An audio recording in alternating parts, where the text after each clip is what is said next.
नमस्कार दोस्तों, मैं हूं अतुल और ये है Samsung Galaxy S23 FE 5G।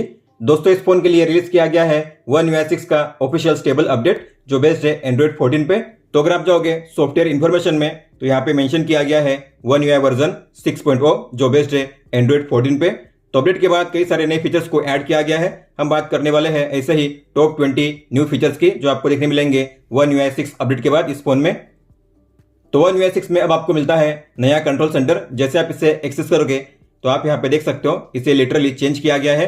तो यहाँ पे अब आपको मिलते हैं दो बड़े क्विक टॉगल जो फिक्स्ड है, जिन्हें आप चेंज नहीं कर सकते वाईफाई बीटी के लिए। इसके बाद है यहाँ पे सारे क्विक टॉगल और ये है डिस्प्ले सेटिंग, जहाँ से आप अपनी डिस्प्ले के ब्राइटनेस को, आई कंफर्ट शील्ड को, डार्क मोड को ऑन ऑफ कर सकते हो। और यहाँ पे है स्मार्ट व्यू डिवाइस कंट्रोल, ये भी फिक्स है, हालांकि आप इसे हाइड कर सकते हो अगर हाइड करना हुआ तो। अगर आपको इसे एडिट करना हुआ तो आपको पेंसिल के आइकन पे टैप करना होगा। आपको यहाँ पे मिलते हैं दो ऑप्शन, टॉप और फुल। टॉप का मतलब क्या होता है, पहली बार जब आप स्वाइप करते हो कंट्रोल सेंटर के लिए तो ये है टॉप व्यू जिसमें आपको मिलते हैं यहाँ पे 6 टॉगल्स। दोबारा स्वाइप करोगे तो ये है फुल व्यू। तो आपको कौन सा पोर्शन चेंज करना है आप यहाँ से उसे एडिट कर सकते हो। मान लेते मुझे चेंज करना है फुल वाला, तो फुल के नीचे मिलेगा एडिट का ऑप्शन, उस पर टैप कीजिए। आपको जिससे भी रिमूव करना है माइनस के साइन पर टैप कीजिए रिमूव करने के लिए। ऐड करने के लिए आपको यहाँ पे टैप करना है, आप इसे ड्रैग कर सकते हो अपने हिसाब से, जिस प्लेस पे ड्रैग करना चाहो उस प्लेस पे डन कीजिए। और इसी के नीचे आपको मिलता है और एक नया फीचर जो है क्विक सेटिंग्स इंस्टेंट एक्सेस। इसका मतलब क्या होता है, अगर आपने इसे ऑन कर दिया तो आपके फोन में डिस्प्ले अब दो हिस्सों में डिवाइड होगा, कैमरा के लेफ्ट में और राइट में। तो अगर आप लेफ्ट कॉर्नर से करोगे ऊपर से स्वाइप डाउन तो आपको मिलेगा टॉप व्यू, इस तरीके से ये है टॉप व्यू और नोटिफिकेशन। अगर आप कैमरा के राइट से करोगे स्वाइप डाउन तो आपको यहाँ पे मिलेगा कंट्रोल सेंटर का फुल व्यू। जैसे कि आपको पता होगा लॉक स्क्रीन पे जो क्लॉक स्टाइल है उसे आप काफी अच्छे से कस्टमाइज कर सकते हो, लेकिन इसमें ऐड किए गए हैं और दो नए फीचर्स। तो अगर आप लॉन्ग टैप करोगे ब्लैंक एरिया पे अपने फोन को अनलॉक करोगे तो यहाँ पे अगर आप टाइम पे टैप करोगे तो आप टाइम को लोकेट कर सकते हो अपने हिसाब से, मतलब कि आप इसकी पोजीशन चेंज कर पाओगे लेफ्ट, राइट या मिडल, या फिर आप अप डाउन भी कर सकते हो।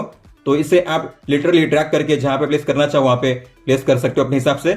इतना नहीं, यहाँ पे ऐड किए गए हैं और 3 नए फोन्स। तो यहाँ पे जो लास्ट वाले 3 फोन्स है ये न्यू फोन्स है जो ऐड किए गए हैं अपडेट के बाद। फिर आपको अप्लाई करने के लिए करना है डन पे टैप।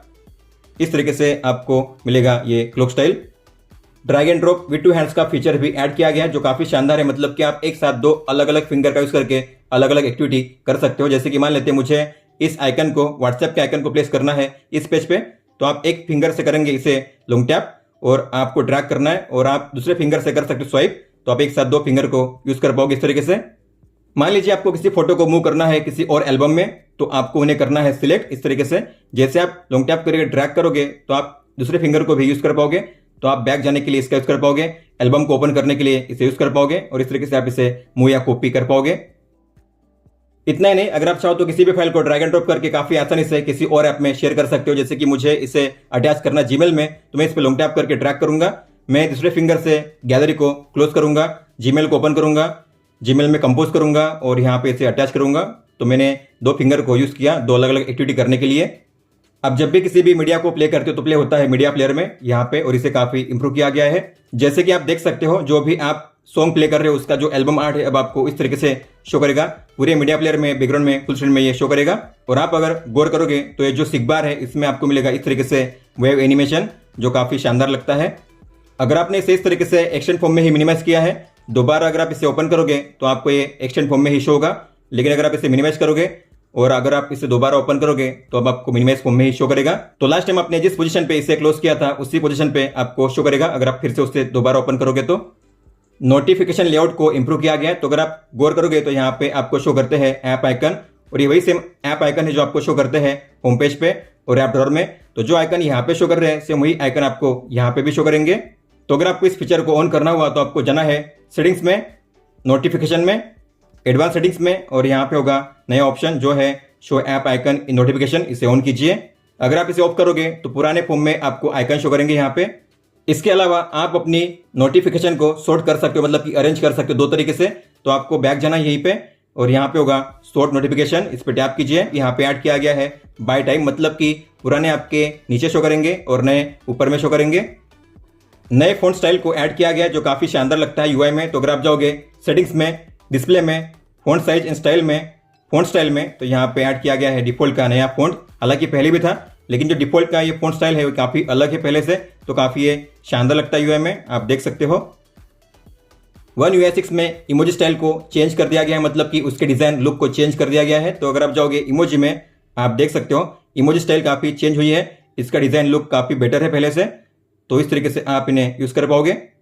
इस फोन में VONR के फीचर को इनेबल कर दिया गया है, जिसे वॉइस ओवर 5G भी कहते हैं। तो इसे इनेबल करने के लिए आपको जाना है सेटिंग्स में, कनेक्शंस में, और यहाँ पे होगा मोबाइल नेटवर्क, इस पर टैप कीजिए और ये रहा नया ऑप्शन VONR, आपको इसे ऑन करना है। तो आप देख सकते हो यहाँ पे मैंने इसे ऑफ किया है, तो यहाँ पे शो कर रहा है वॉइस ओवर LTE, लेकिन अगर मैंने इसे ऑन कर दिया तो यहाँ पे अब शो करेगा वॉइस ओवर 5G। और जब भी आपके फोन में वॉइस ओवर 5G शो करेगा, मतलब कि आप 5G का यूज कर पाओगे कॉलिंग के दौरान भी, मतलब कि अगर कॉल आएगा तो आपका जो 5G नेटवर्क है 4G पे स्विच नहीं होगा। हॉटस्पॉट के सेटिंग्स को काफी अच्छे से इंप्रूव किया गया है, तो जो भी कनेक्टेड डिवाइसेस है अब आप उन्हें काफी अच्छे से मैनेज कर सकते हो। तो उसके लिए आपको जाना है सेटिंग्स में, कनेक्शंस में, मोबाइल हॉटस्पॉट में, और यहाँ पे अगर आप गौर करोगे तो आज के दिन कितना डेटा शेयर किया गया है, और यहाँ पे आपको शो करेंगे डिवाइस के नाम और उनका यूसेज। तो आप चेक कर पाओगे कि अलग अलग डिवाइस ने कितना डेटा यूज किया है। टैप करने पे आप इस तरीके से डिटेल में इसे चेक कर पाओगे। इसके अलावा अगर आप चाहते हो इनमें से कोई डिवाइस हॉटस्पॉट को यूज ना कर पाए, तो आपको गियर के आइकन पर टैप करना है और यहाँ पे मिलेगा आपको पोस्ट का नया ऑप्शन, आपको इस पर टैप करना है। मतलब कि अब जो डिवाइस है ये वाला, ये हॉटस्पॉट को यूज नहीं कर पाएगा।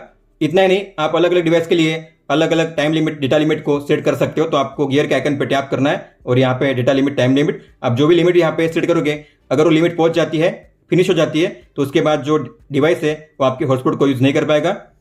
वाईफाई के सेटिंग्स में कनेक्टिविटी लैब्स के नए हिडन फीचर को इनेबल किया गया है। तो अगर आप जाओगे सेटिंग्स में, कनेक्शंस में, वाईफाई में, और यहाँ पे है इंटेलिजेंट वाईफाई, इसे ओपन कीजिए और यहाँ पे नीचे आपको मिलेगा फिर से ऑप्शन इंटेलिजेंट वाईफाई का। आपको इस पर लगातार 7 टाइम्स टैप करना है, 1 2 3 4 5 6 7। जैसे आप नीचे जाओगे आपको मिलेगा नया हिडन फीचर जो है कनेक्टिविटी लैब्स का, आपको इसे ओपन करना है। तो यहाँ पे आपको मिलेगी वाईफाई के रिलेटेड कई सारी हिडन इन्फॉर्मेशन, जैसे कि आज के दिन आपने कितने टाइम के लिए वाईफाई को यूज किया अपने फोन में, डेली एवरेज कितना है। इसके अलावा यहाँ पे है टाइम और यूसेज रिपोर्ट, मतलब कि वीक के हिसाब से आपने कौन से दिन के लिए कितने टाइम के लिए वाईफाई को यूज किया है, कितना डेटा यूज किया है वाईफाई में हर एक दिन के हिसाब से, यहाँ पे आप चेक कर पाओगे ग्राफ में। फिर यहाँ पे है बैंड और स्टैंडर्ड, तो आपने अलग अलग बैंड और स्टैंडर्ड पे कितना डेटा यूज किया है वाईफाई पे, आप चेक कर पाओगे। और यहाँ पे सारे नेटवर्क जो आपने यूज किया अपने फोन में। इसके अलावा नीचे और एक ऑप्शन है जिसे आपको चेकआउट करना चाहिए, जो है कस्टमाइज वाईफाई लिस्ट सेटिंग्स का। इसमें आपको मिलेगा शो बैंड इन्फॉर्मेशन का ये ऑप्शन, इसे ऑन करोगे तो क्या होगा, आपने जो भी वाईफाई कनेक्ट किया है, जो भी वाईफाई आपको शो कर रहा है आपके फोन में, वो कौन से बैंड पे है, यहाँ पे आपको शो करेगा वाईफाई के नाम के नीचे 2.4 गीगाहर्ट्ज, 5 गीगाहर्ट्ज या फिर 6 गीगाहर्ट्ज। अब आप अलग अलग ऐप्स के लिए अलग अलग नेटवर्क को अलाउ कर पाओगे, मतलब कि मान लीजिए आपको प्ले स्टोर को यूज करना है केवल वाईफाई पे, मोबाइल डेटा पे यूज नहीं करना है, या इसका उल्टा अगर आपको इसे केवल यूज करना है मोबाइल डेटा पे, वाईफाई पे यूज नहीं करना है, तो आप ऐसा इनेबल कर सकते हो। तो आपको जाना है सेटिंग्स में, कनेक्शंस में, डेटा यूसेज में, और यहाँ पे आपको मिलेगा नया फीचर जो है अलाउड नेटवर्क फॉर ऐप्स, इसे ओपन कीजिए। तो अगर आप किसी भी ऐप पे टैप करोगे तो आपको मिलेंगे यहाँ पे 3 ऑप्शन, अगर आपको इससे दोनों पे यूज करना है, केवल वाईफाई पे यूज करना है या केवल डेटा पे यूज करना है। और जैसे कि मैंने कहा, मान लीजिए मुझे प्ले स्टोर को यूज करना है केवल वाईफाई पे, डेटा पे यूज नहीं करना है, तो मैं प्ले स्टोर पे टैप करूंगा और करूंगा वाईफाई ओनली। मेरे फोन में यहाँ पे डेटा यूज हो रहा है, वाईफाई ऑन नहीं है, मतलब कि अगर मैं प्ले स्टोर को ओपन करूंगा तो अभी रन नहीं करेगा। आप देख पा रहे हो यहाँ पे लिखा गया है कि ये केवल वाईफाई पे अलाउड है, मोबाइल डेटा पे आप इसे यूज नहीं कर पाओगे। तो मैं इसे यूज करना चाहूंगा लेकिन ये यूज नहीं होगा, आप देख सकते हो ये काम नहीं कर रहा है। लेकिन अगर मैं वाईफाई को ऑन करूंगा तो अब ये काम करेगा, क्योंकि मैंने इसे सेट किया है वाईफाई ओनली पे। तो वाईफाई ऑन होने पे ये अब काम करने लगेगा, आप देख सकते हो। जैसे कि आप जानते होंगे इस फोन में आपको मिलता है बिक्सबी टेक्स्ट कॉल का फीचर। तो अगर कोई भी कॉल आएगा तो आपको मिलते हैं रिसीव करने के लिए 2 ऑप्शन, आप इसे as the Bixby text call या फिर वॉइस कॉल रिसीव कर सकते हो। मान लीजिए मैंने रिसीव किया है एज अ वॉइस कॉल, तो आपको मिलता है वापस बिक्सबी टेक्स्ट कॉल में स्विच करने का ऑप्शन। तो अगर आप इस पर टैप करोगे, ये हो चुका है बिक्सबी टेक्स्ट कॉल, वापस जाना है वॉइस कॉल में, तो यहाँ पे स्विच टू वॉइस कॉल, मतलब कि अब आप जितनी बार चाहे उतनी बार स्विच कर सकते हो from Bixby text call to voice call या फिर voice call to Bixby text call. बार बार आप इसे स्विच कर पाओगे, अब कोई भी लिमिटेशन नहीं है। गैलरी ऐप में अगर आप किसी भी फोटो पे करोगे स्वाइप अप तो आपको मिलता है क्विक एडिट का शानदार फीचर। जैसे मैं करूंगा इस पे स्वाइप अप तो आपको यहाँ पे मिलेंगे 2 से 4 AI फीचर्स। तो यहाँ पे आप शो कर रहे हैं 3 ऑप्शंस, रिमास्टर, पोर्ट्रेट इफेक्ट और ऑब्जेक्ट इरेजर। तो अलग अलग फोटो के हिसाब से आपको शो करेंगे अलग अलग AI फीचर्स, 2 से 4 फीचर्स शो करेंगे, किसी में 2 होंगे, किसी में 3 या किसी में 4। तो आप एडिटर को ओपन किए बिना ये सब कुछ कर पाओगे, केवल आपको करना है स्वाइप अप और आपको बस टैप करना है उस फीचर पे। गैलरी ऐप में जो सबसे शानदार फीचर ऐड किया गया है वो है कॉपी एंड पेस्ट एडिट का। तो मान लीजिए मुझे इस फोटो में कुछ एडिटिंग करना है, जैसे कि मैं इसमें फिल्टर को चेंज करूंगा, तो मैंने यहाँ पे फिल्टर को चेंज कर दिया है, सेट किया है यहाँ पे ब्लैक एंड व्हाइट में। इसके अलावा यहाँ पे टोन्स है, तो मैंने टोन्स को भी चेंज कर दिया है, लाइट बैलेंस को कम कर दिया है, हाईलाइट को इंक्रीज कर दिया है, इस तरीके से मैंने टोन्स को भी चेंज कर दिया है, फिल्टर और टोन्स को मैंने चेंज किया है। तो अगर आप इससे करोगे सेव, तो सेव करने के बाद यहाँ पे अगर आप इस फोटो को करोगे ओपन, तो ऊपर में आपको मिलेगा यहाँ पे कॉपी एडिट का नया फीचर। तो अगर आप इस पर टैप करोगे तो आपके फोटो में आपने जो भी एडिटिंग की है, मतलब कि आपने जो भी फिल्टर अप्लाई किया है, जो भी टोन्स आपने चेंज किए हैं, सब कुछ कॉपी होगा। और आपको सेम एडिटिंग अगर अप्लाई करनी है किसी और फोटो में, जैसे कि मुझे इस फोटो में सेम एडिटिंग अप्लाई करनी है, तो यहाँ पे है ऑप्शन पेस्ट एडिट का। जैसे कि आप देख पा रहे हो, सेम फिल्टर सेम टोन यहाँ पे अप्लाई होगा, हो चुका है अप्लाई। मान लीजिए आपको किसी फोटो को एडिट करना है, तो मैंने इसे किया है एडिटर में ओपन। अब मान लीजिए मैंने इसे किया है रोटेट, इसके अलावा यहाँ पे फिल्टर को अप्लाई किया है, टोन्स को भी चेंज किया है, ठीक है। और इतना करने के बाद अगर मुझे लगता है कि मुझे वापस जाना है पहले की तरह, तो यहाँ पे है अंडू रीडू का नया बटन। तो आप अंडू करोगे मतलब कि आपने जो भी चेंज किया है पहले की तरह हो जाएगा, बैक हो जाएगा। आप देख सकते हो, अगर आपको जो चेंज आपने रिमूव किए वापस उसे अप्लाई करना है, तो ये है रीडू। इस तरीके से आप अंडू रीडू भी कर पाओगे एडिटर में। मान लीजिए आपको इस फोटो में ऐड करना है किसी भी टेक्स्ट या स्टिकर को, तो आपको स्टिकर्स पे टैप करना है, स्टिकर्स पे टैप कीजिए और ये है स्टिकर्स। आपको जिससे भी ऐड करना है उस पर टैप कीजिए। मैंने यहाँ पे ऐड किया है टाइम स्टैम्प को, आप देख सकते हो। इसके अलावा मुझे यहाँ पे ऐड करना है टेक्स्ट को, तो यहाँ पे टेक्स्ट, और मुझे यहाँ पे ऐड करना है ES टेक्नो। लेकिन ऐड करने के बाद अगर मैंने मान लीजिए यहाँ पे इसे सेव कर दिया इस तरीके से, ठीक है, सेव कर दिया। लेकिन अब आप सेव करने के बाद भी अपने टेक्स्ट और स्टिकर्स को एडिट कर पाओगे। तो आपको जाना है एडिट में, स्टिकर्स में जैसे आप स्टिकर्स पे टैप करोगे, आपने जो भी ऐड किया है उस पर टैप करोगे, आप उसे अब एडिट कर पाओगे। टैप करके आप चेंज कर पाओगे, इसे डिलीट कर पाओगे, टेक्स्ट को भी यहाँ पे एडिट कर पाओगे। तो यहाँ पे अब आप एक बार सेव करने के बाद भी उसे कर सकते हो एडिट काफ़ी अच्छे से। तो कैमरा ऐप की बात करेंगे तो यहाँ पे लेआउट में आपको मिलेंगे कुछ नए चेंजेस, जैसे कि मोशन फोटो और फिल्टर के आइकन को चेंज किया गया है। इसके अलावा आपको कौन से फॉर्मेट में फोटो को क्लिक करना है, 12 MP में या 50 MP में, तो आप यहाँ से वन टैप में चेंज कर पाओगे। ये है 50 MP और यह है 12 MP। सेम तरीके से अगर आप जाओगे वीडियो मोड में, तो यहाँ पे भी फॉर्मेट को चेंज करने का जो ऑप्शन है उसे काफी सिंप्लीफाई किया गया है।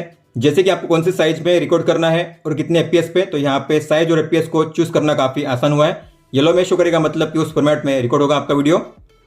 अगर आप जाओगे सेटिंग्स में, तो यहाँ पे आपको मिलता है नया फीचर जो है एडवांस इंटेलिजेंस ऑप्शंस। तो ये है कैमरे के लिए AI फीचर। तो यहाँ पे आपको मिलते हैं 3 ऑप्शन, मैक्सिमम, मीडियम और मिनिमम। इसका मतलब क्या होता है, मैक्सिमम पे सेट करोगे मतलब कि आपके फोटो में जो भी कलर है, कॉन्ट्रास्ट है, उसे ऑप्टिमाइज किया जाएगा ऑटोमेटिकली।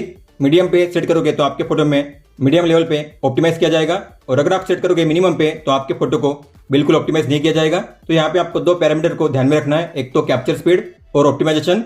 तो अगर आपको फोटो को जल्दी से कैप्चर करना है तो आपको सेट करना है मिनिमम पे। अगर आपको फोटो को जल्दी से कैप्चर नहीं करना है, उसमें आपको क्वालिटी अच्छी चाहिए, तो आपको सेट करना है मैक्सिमम पे। वाटरमार्क में ऐड किए गए हैं 3 नए चेंजेस। तो अगर आप जाओगे वाटरमार्क में, डेट एंड टाइम का जो ऑप्शन था पहले भी था, लेकिन आपको अब मिलता है डेट एंड टाइम के लिए फॉर्मेट। डेट कौन से फॉर्मेट में आपको शो करनी है, इसके अलावा टाइम कौन से फॉर्मेट में शो करना है, 12 आवर या फिर 24 आवर, आप उसे भी यहाँ पे इस तरीके से सेट कर पाओगे। इसके अलावा यहाँ पे पहले होते थे केवल 3 ही फॉन्ट, अब यहाँ पे आपको मिलेंगे 4 फॉन्ट। डिफॉल्ट फॉन्ट का नया फॉन्ट स्टाइल यहाँ पे ऐड किया गया है। और यहाँ पे अलाइनमेंट, तो आप अपने वाटरमार्क को ऊपर या नीचे भी अब शो कर सकते हो। ये है ऊपर और ये है नीचे।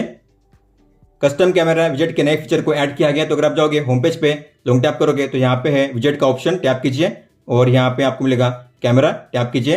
लॉन्ग टैप करके आप इसे अपने प्लेस पे ट्रैक कीजिए। तो यहाँ पे आपको शो करेंगी 4 चीजें। आपको इस विजेट को कौन सा नाम देना है, तो आप यहाँ से कोई भी नाम दे सकते हो, जैसे कि मैंने दिया है पोर्ट्रेट, सेव कीजिए। फिर ये है स्टार्टिंग मोड।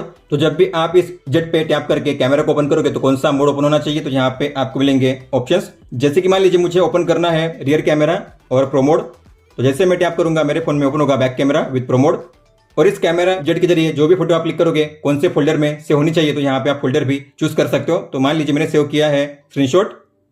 इसके बाद है बैकग्राउंड, तो यहाँ पे आपको मिलेंगे 2 ऑप्शन। आपने जो भी एल्बम चूज किया है उस एल्बम में जो भी लास्ट वाली फोटो है, रिसेंट फोटो, वो यहाँ पे शो होगी, या फिर आप अपने हिसाब से कोई भी फोटो यहाँ पे चूज कर पाओगे। मान लीजिए मुझे चूज करनी है इस फोटो को।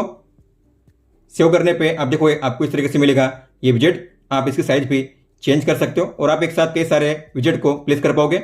आपको फिर से कैमरा विजेट को ऐड करना है तो कैमरा पे टैप कीजिए, आप मल्टीपल विजेट को यहाँ पे ऐड कर पाओगे, आप देख सकते हो। तो इसका एडवांटेज क्या है, जैसे कि आपको पता होगा मैंने इसे सेट किया है back camera with pro mode. जैसे मैं इस पर टैप करूंगा मेरे फोन में ओपन होगा बैक कैमरा और ये है प्रो मोड। और यहाँ पे विजेट का नाम भी शो करेगा, जैसे मैंने नाम दिया था पोर्ट्रेट। और जो भी फोटो आप क्लिक करोगे उसे होगी स्क्रीनशॉट के फोल्डर में, क्योंकि हमने चूज किया था स्क्रीनशॉट का फोल्डर। तो आप जाओगे गैलरी में, तो यहाँ पे स्क्रीनशॉट में आपको शो करेंगी ये फोटो, आप देख सकते हो।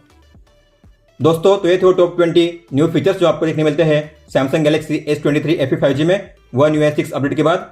अगर आपका कोई भी सवाल हो तो आप हमें पूछ सकते हो। आप मुझे इंस्टाग्राम पे या फिर ट्विटर यानी कि एक्स पे भी मैसेज कर सकते हो। इस वीडियो को देखने के लिए धन्यवाद दोस्तों।